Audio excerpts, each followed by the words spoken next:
So let's talk about something that's brand new, a cinematic release that might be worth us going to see. What have we got next?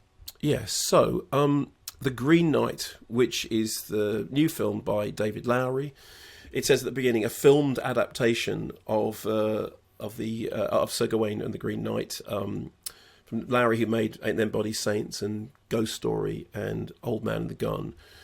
It's Christmas time at the Round Table, and the king, played by Sean Harris, invites Gawain, who is played by Dev Patel, who is this kind of wastrel who we meet drinking and carousing, to sit by his side. He says, "Tell me a tale." He says, "I have no tale to tell." He's not a knight, incidentally. And the Queen, played by Kate Dickie, says, "Not yet." Then enters the Green Knight, who sets down a challenge. "Which of your knights will try and strike a blow against me? If he strikes a blow, he can have my axe, but in a year's time, he must come to the Green Chapel and receive a similar blow in return." Dev Patel is the man for the job. Here's a clip which basically tells you what I just told you.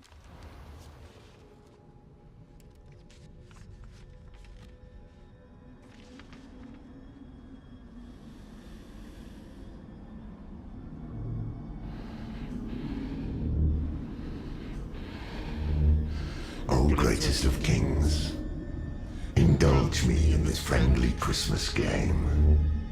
Let whichever of your knights is boldest of blood and wildest of hearts step forth, take up arms, and try with honour to land a blow against me.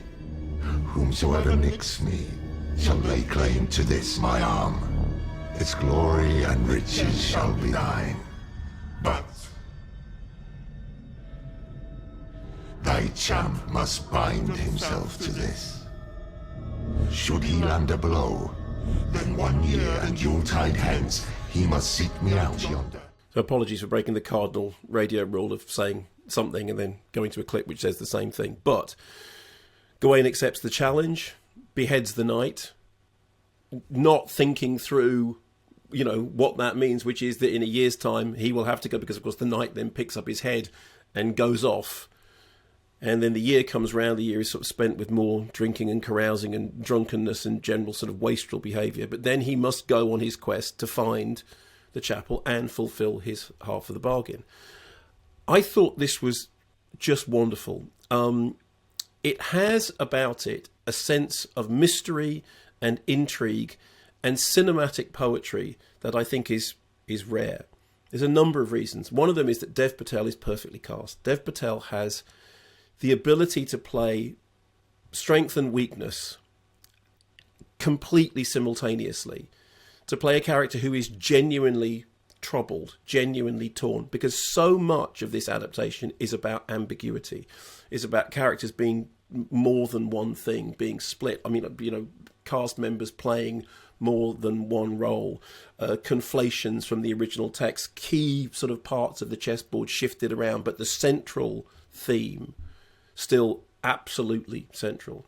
On a cinematic level, it's just beautiful. I mean, it's so gorgeous to watch. It is being released simultaneously in cinemas and on Amazon Prime, and I would absolutely recommend that you go and see it in a cinema, because it's beautiful. I mean, it's just breathtakingly beautiful.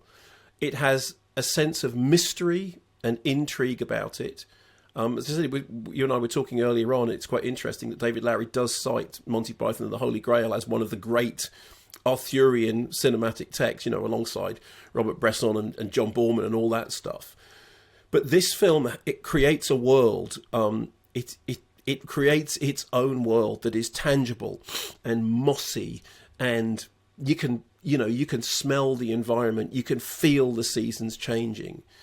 And also what you can feel is the central theme that I think, runs from the original source, but is really sort of played up here, which is to do with this inner conflict that this character, who is not a knight yet, who hasn't yet discovered himself, the voyage of discovery is that he has to discover whether or not he is what he wants to be, whether he can achieve honour, whether he can achieve valour.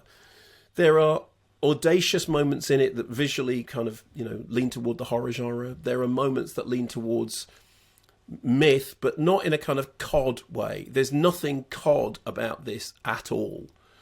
I think it's Lowery's best film. It's certainly one of my favourite films of the year so far because it's just there's one section in it that I think was pitched absolutely between Breaking Dawn Part 2 and The Last Temptation of Christ, and I can't remember the last time I put those two movies together in a single sentence. It's really remarkable, and it really feels like cinematic poetry. It's got a wonderful score by Daniel Hart. It's beautifully shot by Andrew Dos Palermo, and it feels like a film that was made with integrity and was made with passion and was made with a filmmaker wrestling with the source material. And yet when you watch it, it's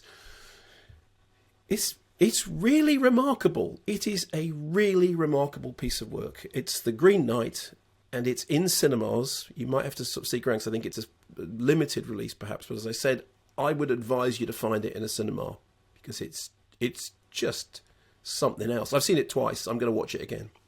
It might be that the fact that it's on Amazon is going to stop people going to see it in the cinema. Well, I get what you're saying. Yeah, I don't agree. I think that, film fans will go to the cinema if they want to see something on the big screen, and I think that this really calls out for the cinema.